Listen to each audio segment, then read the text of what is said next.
Did a headache spoil the day for you? Are you still feeling a little miserable and upset? Well, of course, it would have been wise to take Alka-Seltzer at work earlier in the day. But don't wait now. Take it right away. And next time, remember that Alka-Seltzer is first aid for relief from headache. Alka-Seltzer is easy to take, pleasant tasting, too. Here's all you do. Dissolve 1 or 2 Alka-Seltzer tablets in a glass of water, then drink it. Since Alka-Seltzer is a solution when you take it, the pain-relieving analgesic sodium acetylsalicylate is ready to go right to work. And say, that fizz that creates thousands of sparkling bubbles gives speed to Alka-Seltzer's relief-giving qualities. Yes, it gets there fast to give fast relief. So remember, first aid for relief from headache is Alka-Seltzer. The Columbia Broadcasting System and its affiliated stations present Orson Welles and the Mercury Theater on the air in The War of the Worlds by H.G. Wells.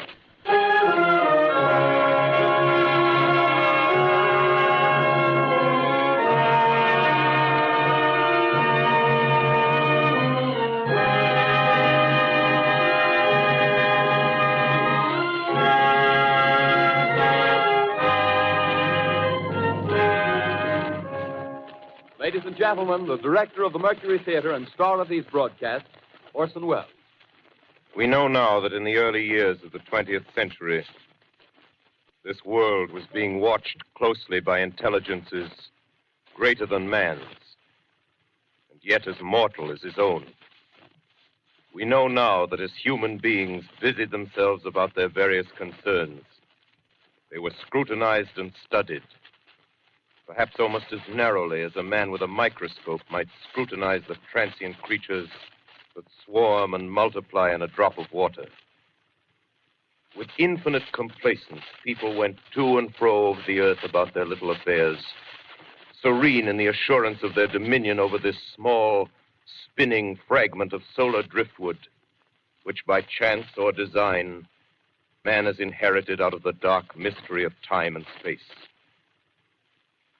Yet across an immense ethereal gulf, minds that are to our minds as ours are to the beasts in the jungle, intellects, vast, cool, and unsympathetic, regarded this earth with envious eyes and slowly and surely drew their plans against us. In the 39th year of the 20th century came the Great Disillusionment.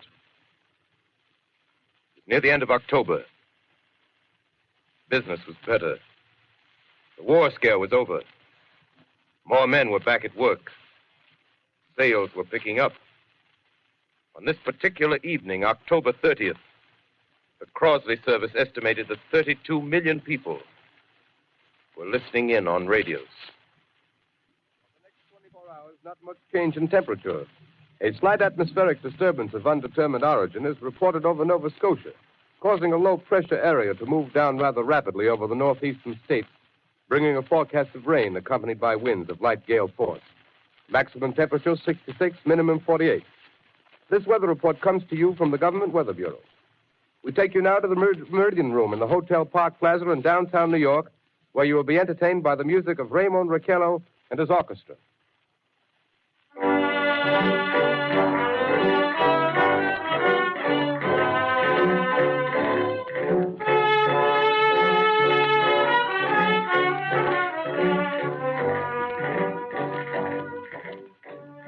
Good evening, ladies and gentlemen.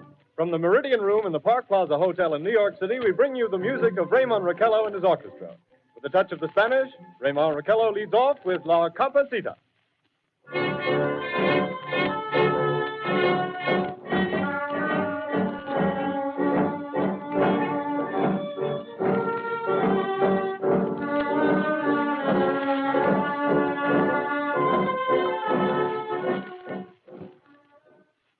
Ladies and gentlemen, we interrupt our program of dance music to bring you a special bulletin from the Intercontinental Radio News. At 20 minutes before 8 Central Time, Professor Farrell of the Mount Jennings Observatory, Chicago, Illinois, reports observing several explosions of incandescent gas occurring at regular intervals on the planet Mars. The spectroscope indicates the gas to be hydrogen and moving toward the Earth with enormous velocity. Professor Pearson of the observatory at Princeton confirms Farrell's observation and describes the phenomenon as, quote, like a jet of blue flame shot from a gun, unquote. We now return you to the music of Ramon Raquello, playing for you in the Meridian Room of the Park Plaza Hotel, situated in downtown New York.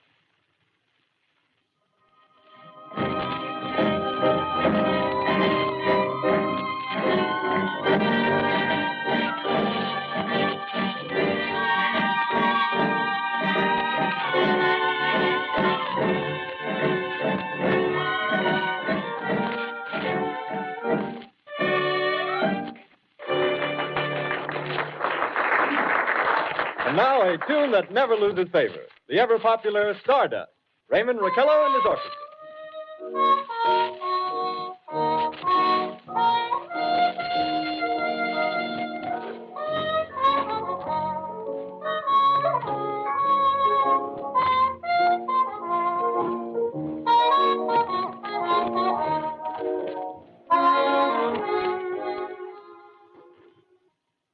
Ladies and gentlemen, following on the news given in our bulletin a moment ago, the Government Meteorological Bureau has requested the large observatories of the country to keep an astronomical watch on any further disturbances occurring on the planet Mars. Due to the unusual nature of this occurrence, we have arranged an interview with the noted astronomer, Professor Pearson, who will give us his views on this event. In a few moments, we will take you to the Princeton Observatory at Princeton, New Jersey. We return you until then to the music of Ramon Raquello and his orchestra.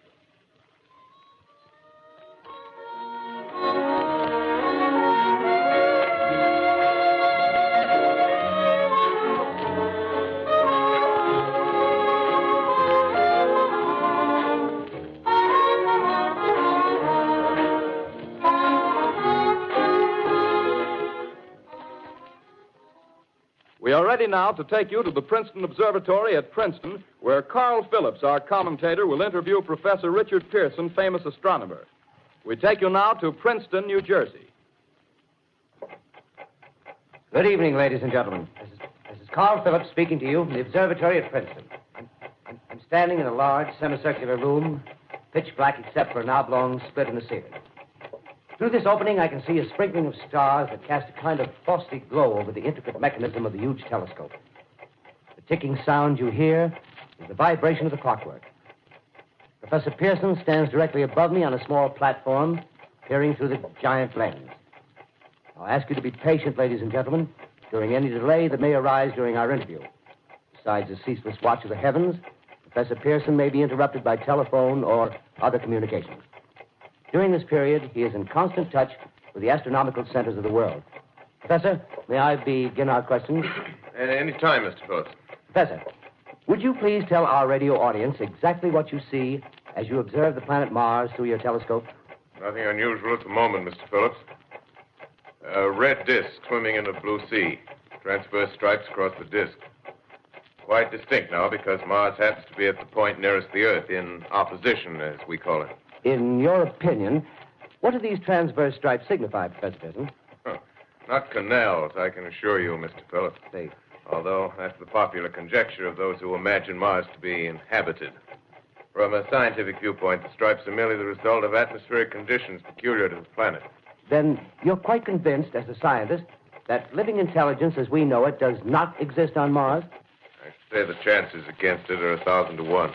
And yet, how do you account for these gas eruptions occurring on the surface of the planet at regular intervals? Phillips, I cannot account for it. By the way, Professor, for the benefit of our listeners, how far is Mars from the Earth? Approximately 40 million miles. Well, that seems a safe enough distance. Just a moment, ladies and gentlemen. Someone has just handed Professor Pearson a message.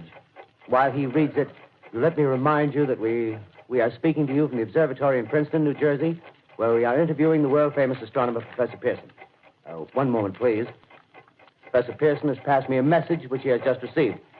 Professor, may I read the message to the listening audience? Certainly, Mr. Phillips. Ladies and gentlemen, I shall read you a wire addressed to Professor Pearson from Dr. Gray of the Natural History Museum, New York. Quote, 9:15 p.m. Eastern Standard Time. Seismograph registered shock of almost earthquake intensity occurring within a radius of 20 miles of Princeton. Please investigate. Signed, Lloyd Gray, Chief of Astronomical Division. Unquote. Professor Pearson, Could this occurrence possibly have something to do with the disturbances observed on the planet Mars? Hardly, Mr. Phillips. This is probably a meteorite of unusual size, and its arrival at this particular time is merely a coincidence. However, we shall conduct a search as soon as daylight permits. Thank you, Professor. Ladies and gentlemen, for the past 10 minutes, we've been speaking to you from the observatory at Princeton, bringing you a special interview with Professor Pearson, noted astronomer. This is Carl Phillips speaking. We are returning you now to our New York studio.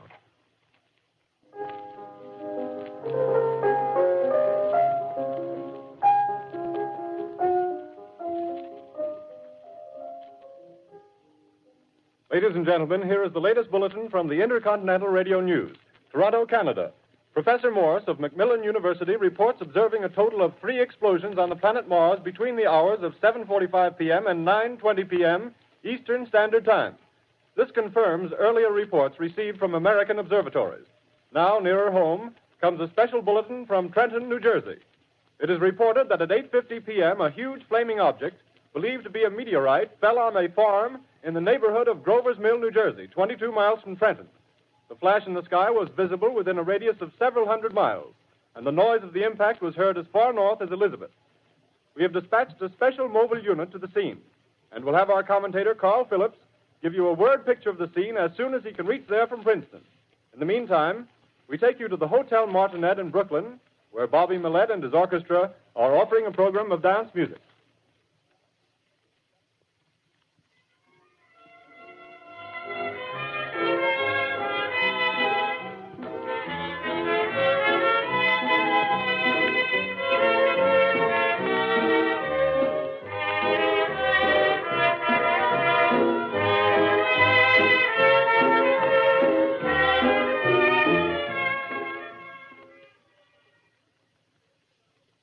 We take you now to Grover's Mill, New Jersey.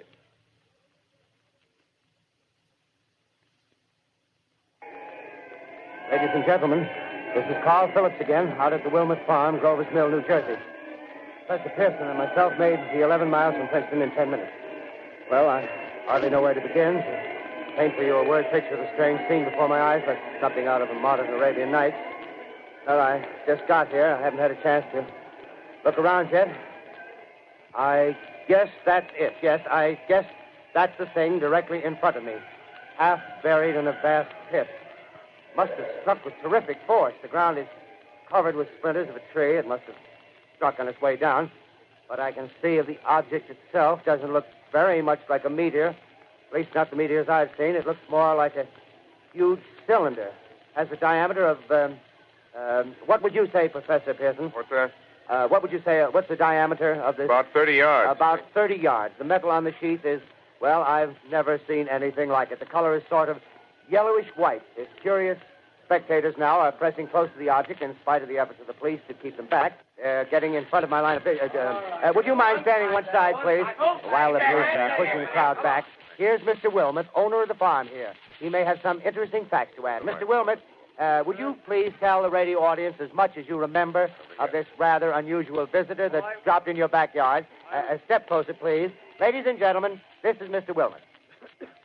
Well, I was listening to the radio. Closer and louder, please. Pardon me? Louder, please, closer. Yes. I was listening to the radio and kind of drowsing. That professor fellow was talking about Mars, so I was half dozing and half... Yes, Mr. Wilmot, and then what happened? Well, as I was saying, I was listening to the radio, kind of halfway. Yes, Mr. Wilmot, and then you saw something. Well, not first off. I heard something. And what did you hear? A hissing sound like this.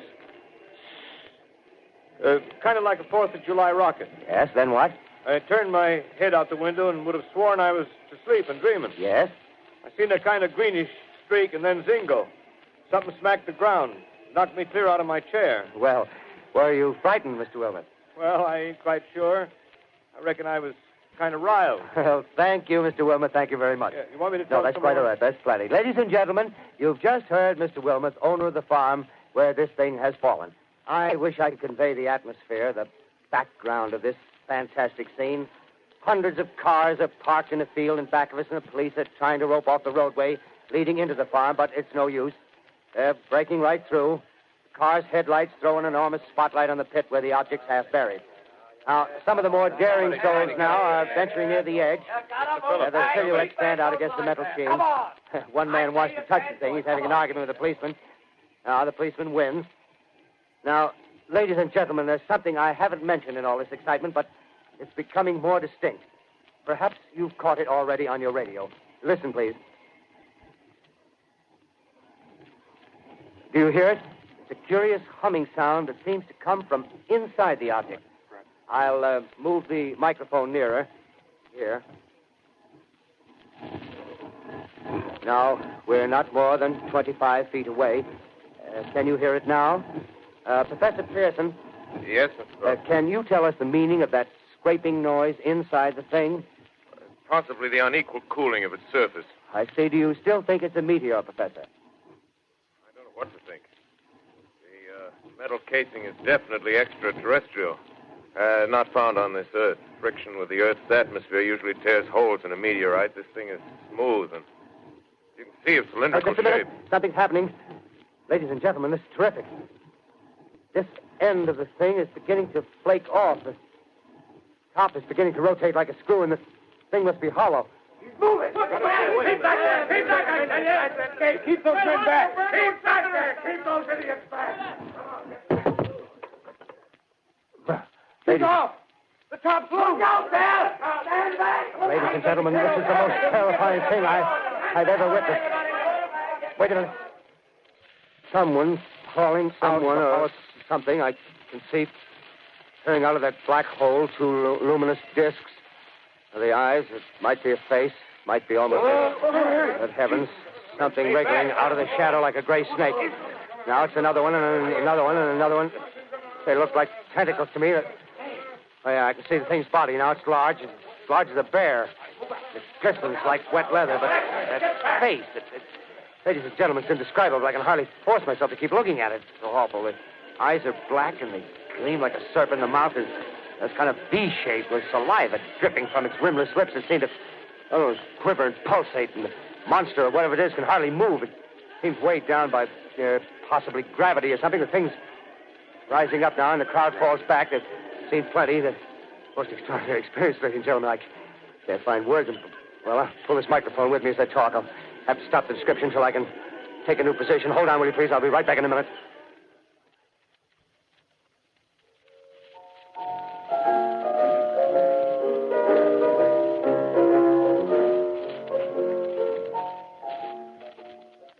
We are bringing you an eyewitness account of what's happening on the Wilmuth Farm, Grover's Mill, New Jersey.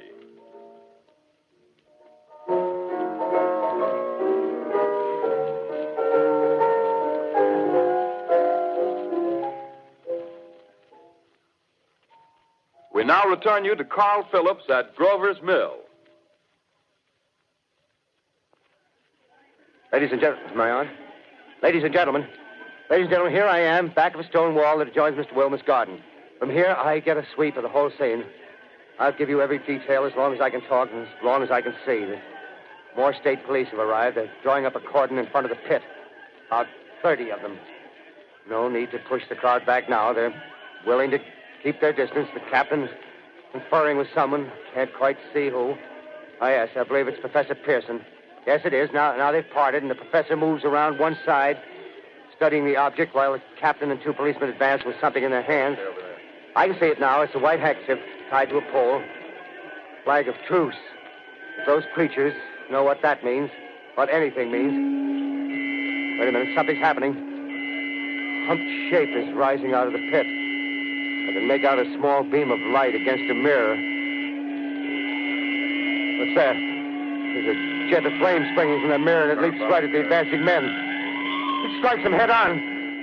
Lord, they're turning into flames. Now the whole field's caught up by the woods, the barns, the gas tanks of the automobiles, spreading everywhere. It's coming this way now, about 20 yards to my right.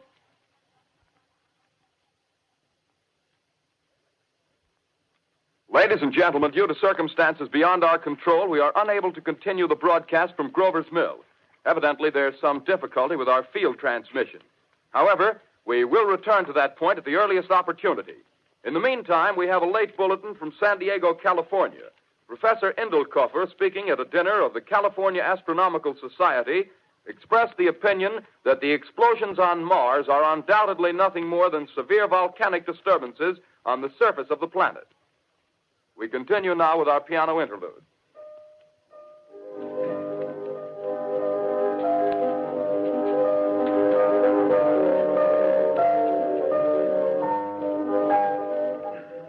Ladies and gentlemen, I've just been handed a message that came in from Grover's Mill by telephone. Just one moment, please. At least 40 people, including 6 state troopers, lie dead in a field east of the village of Grover's Mill, their bodies burned and distorted beyond all possible recognition. The next voice you hear will be that of Brigadier General Montgomery Smith, commander of the state militia at Trenton, New Jersey. I have been requested by the governor of New Jersey to place the counties of Mercer and Middlesex as far west as Princeton and east to Jamesburg under martial law. No one will be permitted to enter this area except by special pass issued by state or military authorities. 4 companies of state militia are proceeding from Trenton to Grover's Mill and will aid in the evacuation of homes within the range of military operations. Thank you. You have just been listening to General Montgomery Smith, commanding the state militia at Trenton. In the meantime, further details of the catastrophe at Grover's Mill are coming in. The strange creatures, after unleashing their deadly assault, crawled back in their pit and made no attempt to prevent the efforts of the firemen to recover the bodies and extinguish the fire. The combined fire departments of Mercer County are fighting the flames which menace the entire countryside. We have been unable to establish any contact with our mobile unit at Grover's Mill, but we hope to be able to return you there at the earliest possible moment. In the meantime, we take you to... Just one moment, please. Ladies and gentlemen, I have just been informed that we have finally established communication with an eyewitness of the tragedy. Professor Pearson has been located at a farmhouse near Grover's Mill, where he has established an emergency observation post. As a scientist, he will give you his explanation of the calamity. The next voice you hear will be that of Professor Pearson, brought to you by direct wire. Professor Pearson.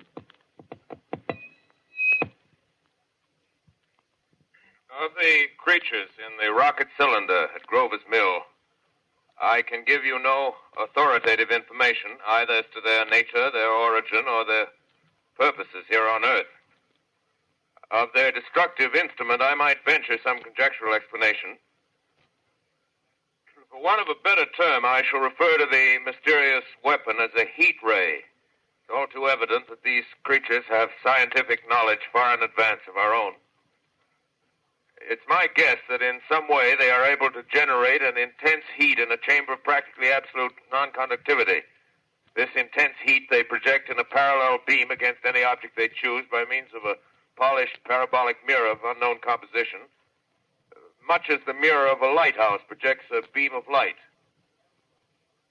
That is my conjecture of the origin of the heat ray. Thank you, Professor Pearson. Ladies and gentlemen, here is a bulletin from Trenton. It is a brief statement informing us that the charred body of Carl Phillips has been identified in a Trenton hospital. Now, here's another bulletin from Washington, D.C. The Office of the Director of the National Red Cross reports 10 units of Red Cross emergency workers have been assigned to the headquarters of the state militia, stationed outside of Grover's Mill, New Jersey. Here's a bulletin from State Police, Princeton Junction.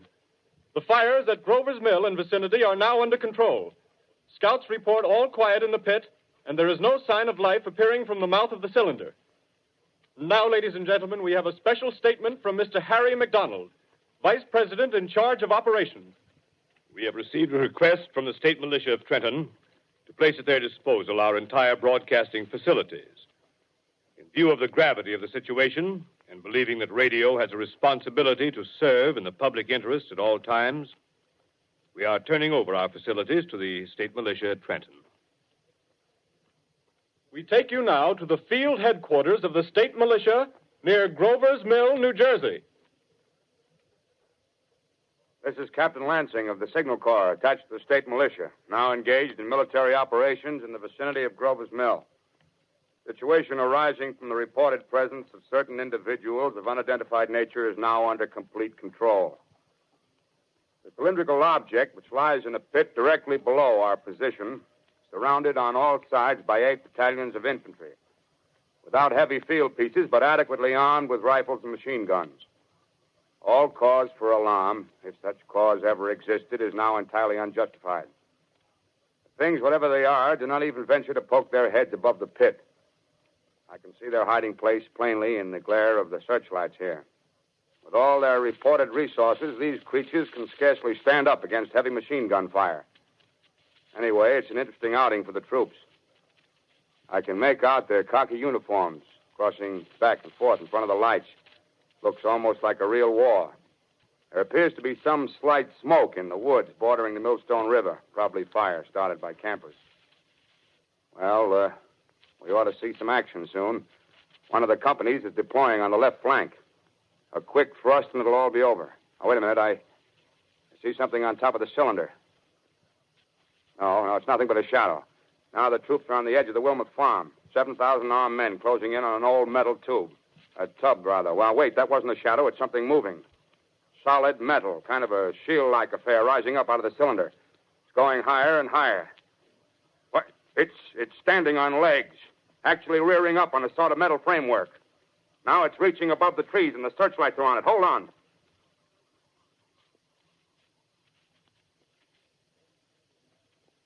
Ladies and gentlemen, I have a grave announcement to make. Incredible as it may seem, both the observations of science and the evidence of our eyes lead to the inescapable assumption that those strange beings who landed in the Jersey farmlands tonight are the vanguard of an invading army from the planet Mars. The battle which took place tonight at Grover Mills has ended in one of the most startling defeats ever suffered by an army in modern times. 7,000 men armed with rifles and machine guns pitted against a single fighting machine of the invaders from Mars. 120 known survivors. The rest strewn over the battle area from Grover's Mill to Plainsboro, crushed and trampled to death under the metal feet of the monster, or burned to cinders by its heat ray. The monster is now in control of the middle section of New Jersey and has effectively cut the state through its center. Communication lines are down from Pennsylvania to the Atlantic Ocean. Railroad tracks are torn and service from New York to Philadelphia discontinued, except routing some of the trains through Allerton and Phoenixville. Highways to the north, south, and west are clogged with frantic human traffic. Police and Army reserves are unable to control the mad flight. By morning, the fugitives will have swelled Philadelphia, Camden, and Trenton, it is estimated, to twice their normal population. Martial law prevails throughout New Jersey and eastern Pennsylvania. At this time, we take you to Washington for a special broadcast on the national emergency. The Secretary of the Interior.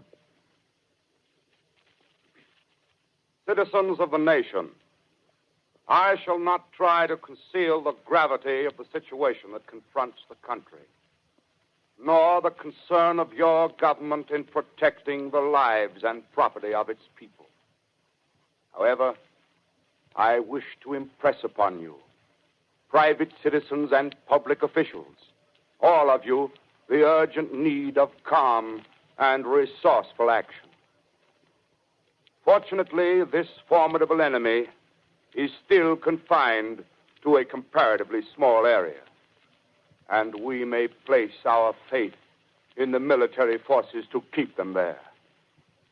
In the meantime, placing our faith in God, we must continue the performance of our duties, each and every one of us, so that we may confront this destructive adversary with a nation united, courageous, and consecrated to the preservation of human supremacy on this earth. I thank you.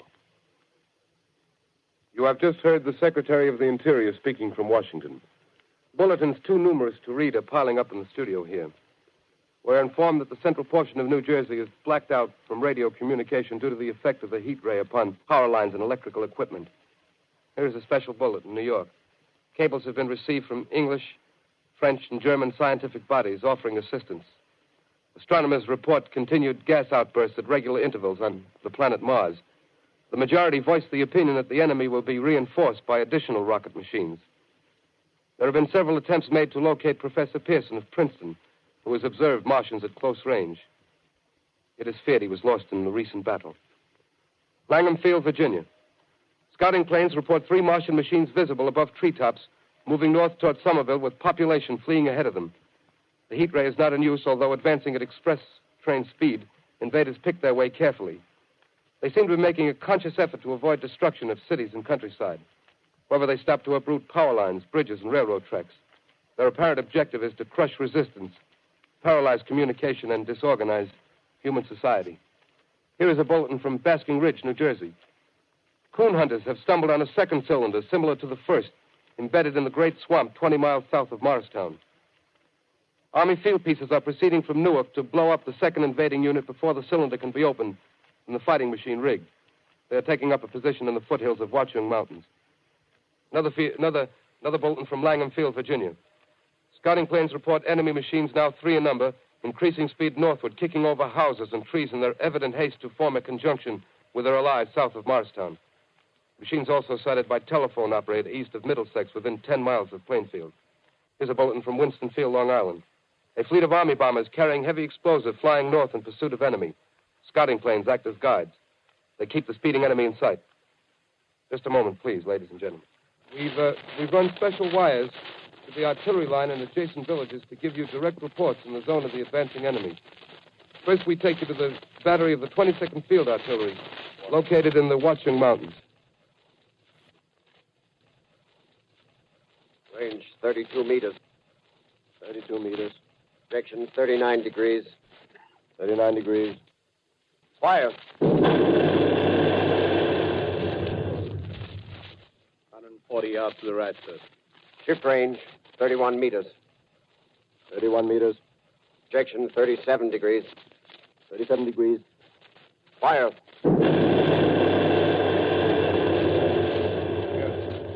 Hit, sir. Got the tripod of one of them. That's stopped. The others are trying to repair it. Quick, get the range. Shift 30 meters. 30 meters. Projection 27 degrees. 27 degrees. Fire.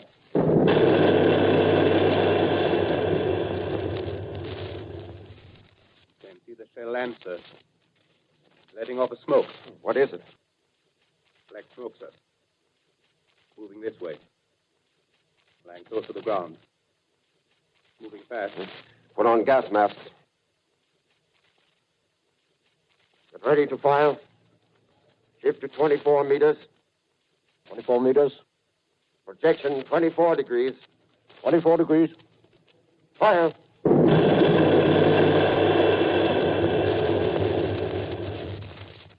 Still can't see, sir. Smoke's coming nearer. Get the range. 23 meters. 23 meters. 23 meters. Projection 22 degrees. 22 degrees.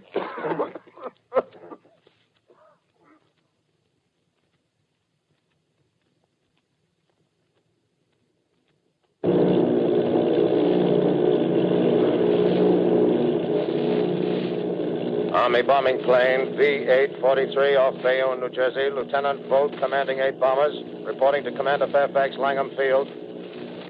This is Vogt reporting to Commander Fairfax, Langham Field. Enemy tripod machines now in sight. Reinforced by 3 machines from the Morristown cylinder. 6 altogether.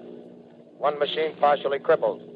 Believed hit by shell from Army gun in Watchung Mountains. Guns now appear silent.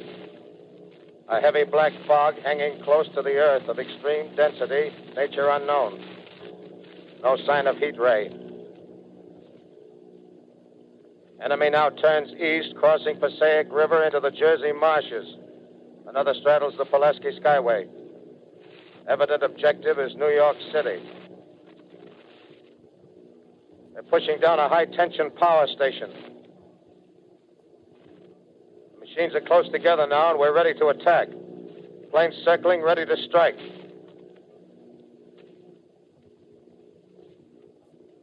A 1,000 yards, and we'll be over the first.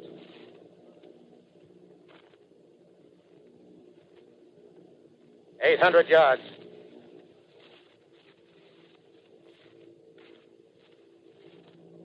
600.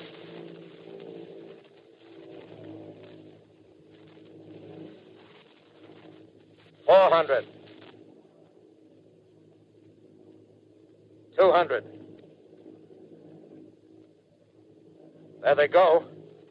The giant arm raised. Green flash. They're spraying us with flame. 2,000 feet. Engines are giving out. No chance to release bombs. Only one thing left. Drop on them, plane and all. We're diving on the first one. Now the engine's gone. 8.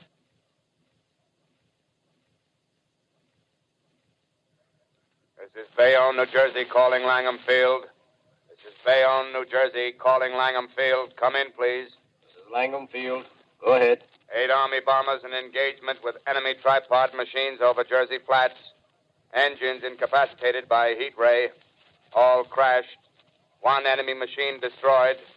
Enemy now discharging heavy black smoke in direction of... This is Newark, New Jersey. This is Newark, New Jersey. Warning. Poisonous black smoke pouring in from Jersey marshes. Reaches South Street. Gas masks useless. Urge population to move into open spaces. Automobiles use routes 7, 23, 24. Avoid congested areas. Smoke now spreading over Raymond Boulevard.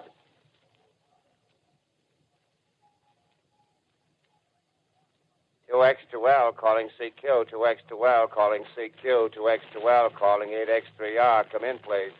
This is 8X3R coming back at 2X2L. How's reception? How's reception? K, please. Where are you, 8X3R? What's the matter? Where are you?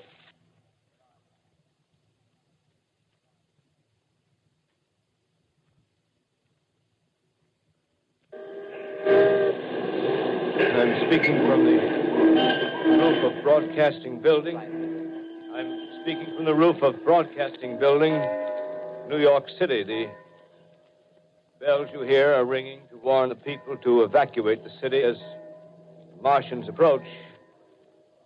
Estimated in the last 2 hours, 3 million people have moved out along the roads to the north. Hutchison River Parkway is still kept open for motor traffic. Avoid bridges to Long Island, hopelessly jammed. All communication with Jersey Shore closed 10 minutes ago. No more defenses. Our army is wiped out. Artillery, Air Force, everything wiped out. This may be the last broadcast. We'll stay here to the end. People are holding service here below us in the cathedral. Now I look down the harbor, all manner of boats, overloaded with fleeing population, pulling out from docks. Streets are all jammed. Noise in crowds like New Year's Eve in city. Wait a minute. The enemy is now in sight above the Palisades. Five great machines. First one is crossing the river. I can see it from here, wading the Hudson like a man wading through a brook. A bulletin is handed me. Martian cylinders are falling all over the country. One outside of Buffalo, one in Chicago, St. Louis. Seem to be timed and spaced. Now the first machine reaches the shore. He stands watching, looking over the city. The steel cowlish head is even with the skyscrapers. He waits for the others. They rise like a line of new towers on the city's west side. Now they're lifting their metal hands. This is the end now. Smoke comes out, black smoke drifting over the city. People in the streets see it now. They're running toward the East River, thousands of them, dropping in like rats. Now the smoke's spreading faster. It's reached Times Square. People are trying to run away from it, but it's no use. They're falling like flies. Now the smoke's crossing 6th Avenue, 5th Avenue. 100 yards away. It's 50 feet.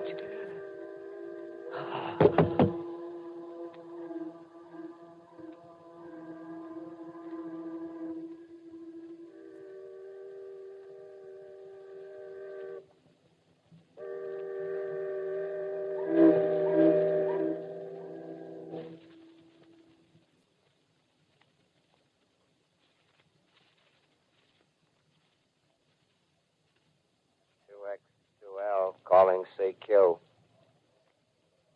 2X2L calling CQ. 2X2L calling CQ, New York. Isn't there anyone on the air? Isn't there anyone on the air? Isn't there anyone? 2X2L.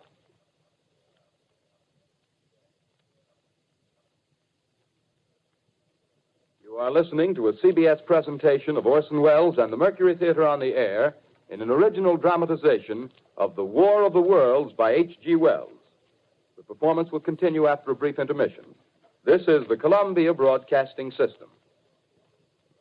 The War of the Worlds by H.G. Wells, starring Orson Welles and the Mercury Theater on the Air.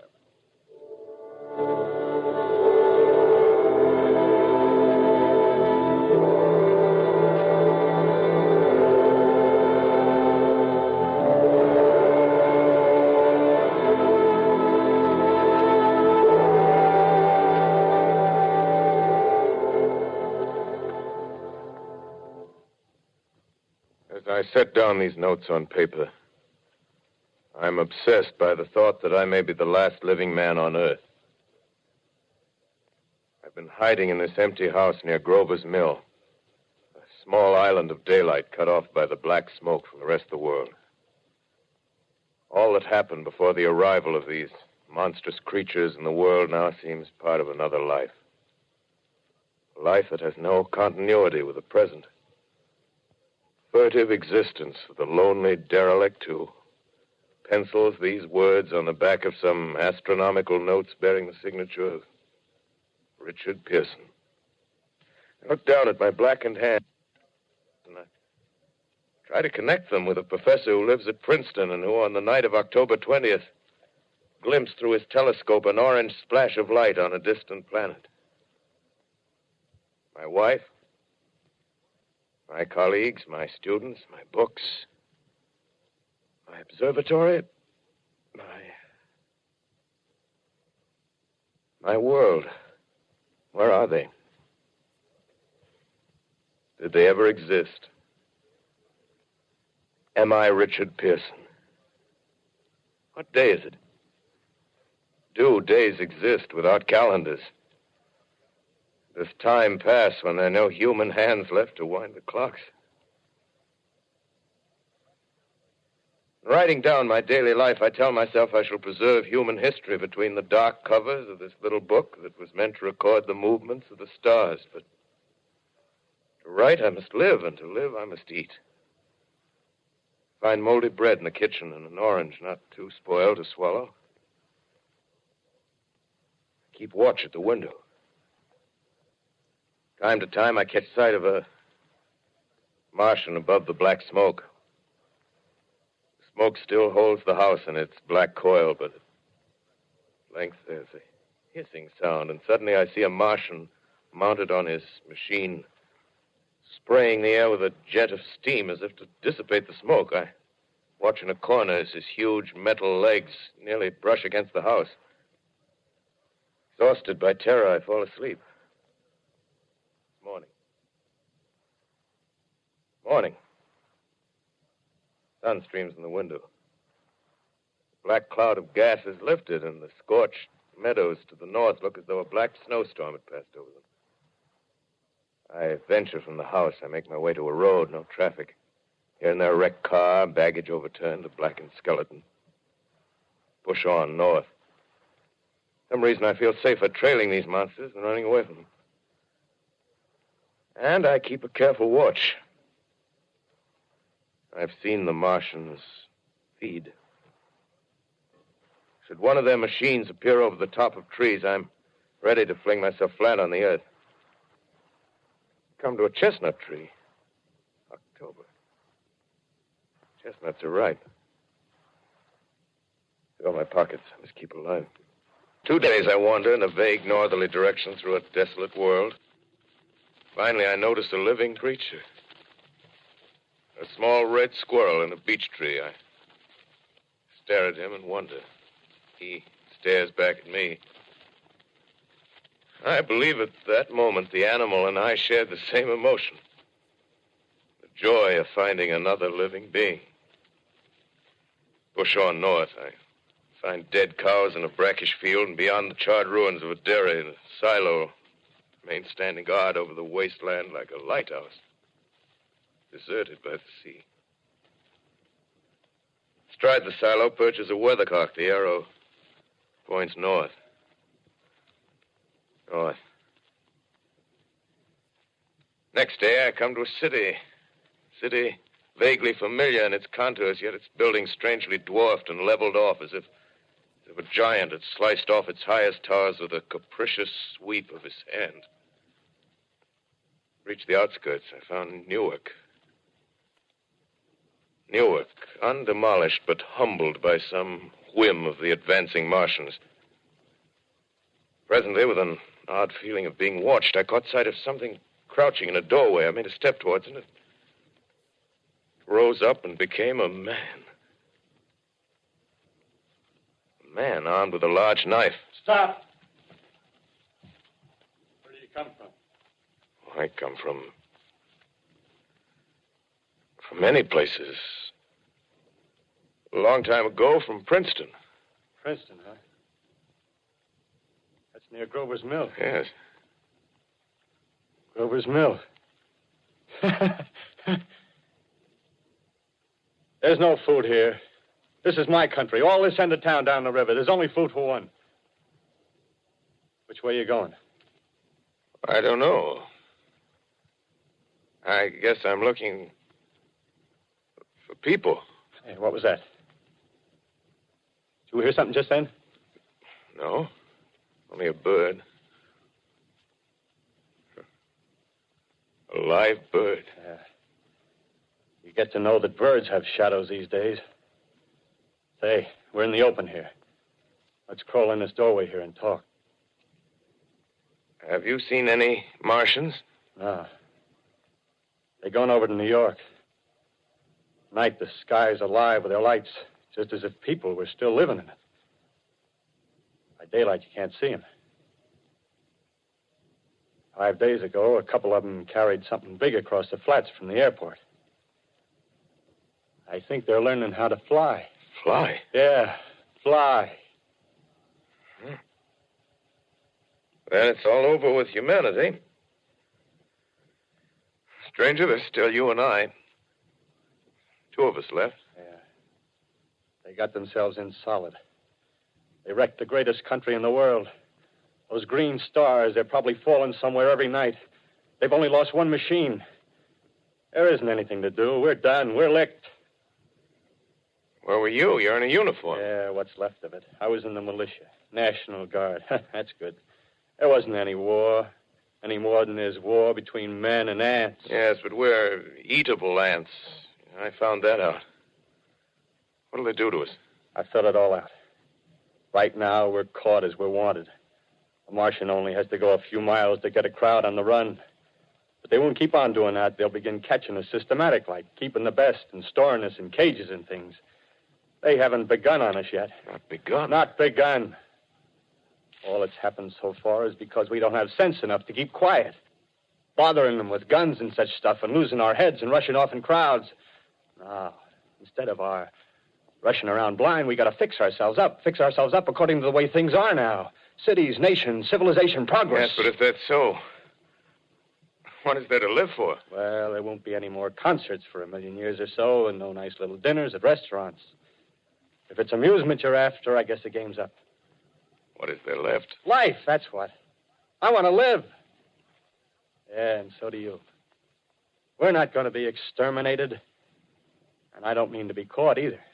Tamed and fattened and bred like an ox. What are you going to do? I'm going on. Right under their feet. I got a plan. We men, as men, we're finished. We don't know enough. We got to learn plenty before we got a chance. We've got to live and keep free while we learn, see? I've thought it all out, see? Well, tell me the rest. Well, it isn't all of us that are made for wild beasts. That's what it got to. That's what it got to be. That's why I watched you. Watched you. All those little office workers that used to live in these houses. They be no good. They haven't any stuff in them. They used to run off to work. I've seen hundreds of them running to catch their commuter's train in the morning, afraid they'd get canned if they didn't. Running back at night, afraid they wouldn't be in time for dinner. Lives insured and a little invested in case of accidents. Yeah, and on Sundays, worried about the hereafter. Well, the Martians, they'll be a godsend for those guys. Nice, roomy cages, good food, careful breeding, no worries. Yeah, after a week or so of chasing around the fields on empty stomachs, they'll come and be glad to be caught. You've thought it all out, haven't you? Sure, you bet I have. That isn't all. These Martians are going to make pets of some of them. Train them to do tricks. Who knows, get sentimental over the pet boy who grew up and had to be killed. Yeah, and some maybe, they'll train to hunt us. Oh, no, it's impossible. Human Yes, they will. There's men who do it gladly. If one of them ever comes after me, by... In the meantime, you and I and others like us, where are we to live when the Martians own the Earth? I got it all figured out. We'll live underground. I've been thinking about the sewers. Under New York, there are miles and miles of them. The main ones, they're big enough for anybody. Then there's cellars, vaults, underground storerooms, railway tunnels, subways. You begin to see, huh? We'll get a bunch of strong men together. No weaklings. That rubbish, out. As you meant me to go. All right. Give you a chance, didn't I? Won't quarrel about that. Go on. Well, we got to make safe places for us to stay in, see? Get all the books we can. Science books. That's where men like you come in, see? We raid the museums. We'll even spy on the Martians. May not be so much we have to learn before... Listen. Just imagine this. 4 or 5 of their own fighting machines suddenly start off. Heat rays right and left. Not a Martian in them. Not a Martian in them, see? But men. Men who've learned the way how. May even be in our time. Gee. Imagine having one of them lovely things with a heat ray wide and free. We'd turn it on Martians. We'd turn it on men. We'd bring everybody down on their knees. That's your plan. Yeah. You, me, a few more of us. We'd own the world. I see. Hey. Hey, what's the matter? Where are you going? Not to your world. Bye, stranger. Well, after parting with the artilleryman, I came at last to the Holland Tunnel, entered that silent tube, anxious to know the fate of the great city on the other side of the Hudson. Cautiously, I came out of the tunnel and made my way up Canal Street. Reached 14th Street, and there again were black powder and several bodies and an evil, ominous smell from the gratings of the cellars of some of the houses. I wandered up through the 30s and 40s, stood alone on Times Square, caught sight of a lean dog running down 7th Avenue with a piece of dark brown meat in his jaws and a pack of starving mongrels at his heels. He made a wide circle around me as though he feared I might prove a fresh competitor. walked up Broadway in the direction of that strange powder, past silent shop windows, displaying their mute wares to empty sidewalks. Past the Capitol Theater, silent, dark. Past a shooting gallery where a row of empty guns faced an arrested line of wooden ducks. Near Columbus Circle, I noticed models of 1939 motor cars in the showrooms facing empty streets. Over the top of the General Motors building, I watched a flock of black birds circling in the sky. Hurried on. Suddenly, I caught sight of the hood of a Martian machine, standing somewhere in Central Park, gleaming in the late afternoon sun. An insane idea. I rushed recklessly across Columbus Circle and into the park. I climbed a small hill above the pond at 60th Street, and from there I could see, standing in a silent row along the mall, 19 of those great metal titans, their cowls empty, their steel arms hanging listlessly by their sides.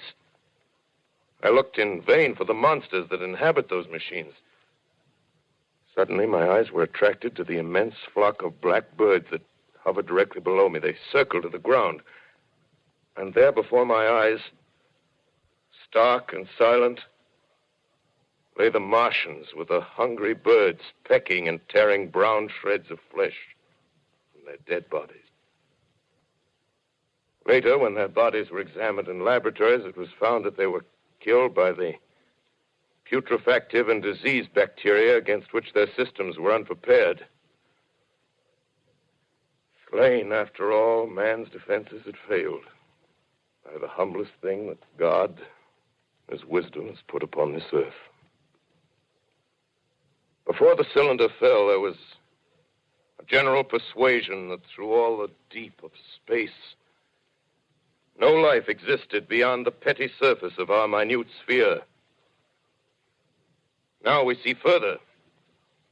Dim and wonderful is the vision I've conjured up in my mind of life spreading slowly from this little seedbed of the solar system throughout the inanimate vastnesses of sidereal space. But it's a remote dream. Maybe that the destruction of the Martians is only a reprieve to them and not to us.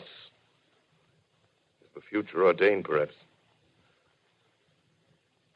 Strange it now seems to sit in my peaceful study at Princeton, writing down this last chapter of the record, begun at a deserted farm in Grover's Mill. Strange to watch children playing in the streets. Strange to see young people strolling on the green where the new spring grass heals the last black scars of a bruised earth. Strange to watch the sightseers enter the museum where the dissembled parts of a Martian machine are kept on public view. Strange when I recall the time when I first saw it. Bright and clean-cut, hard and silent under the dawn of that last great day.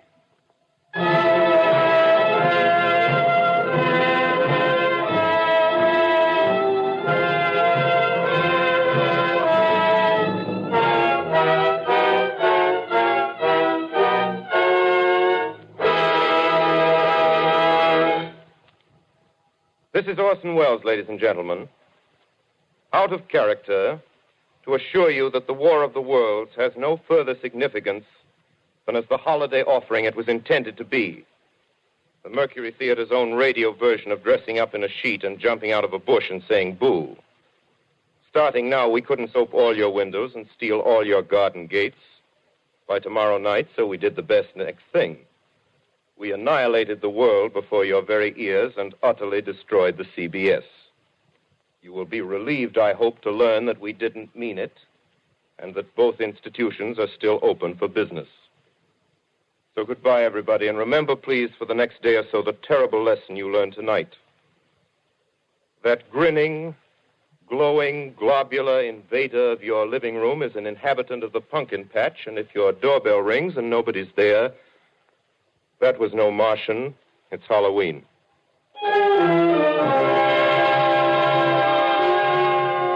Tonight, the Columbia Broadcasting System and its affiliated stations coast to coast has brought you The War of the Worlds by H.G. Wells, the 17th in its weekly series of dramatic broadcasts featuring Orson Welles and the Mercury Theater on the air.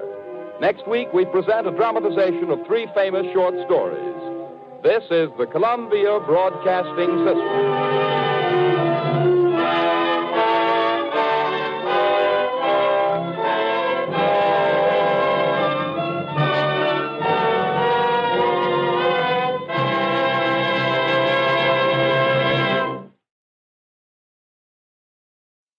Well, you'll just know you're headed for pleasure when you take your first taste of swell Lipton tea. Because, what a world of contentment there is in every cupful. What flavor, what wide-awake flavor. No wonder the tea experts say there's only one word to describe Lipton's, and that's brisk.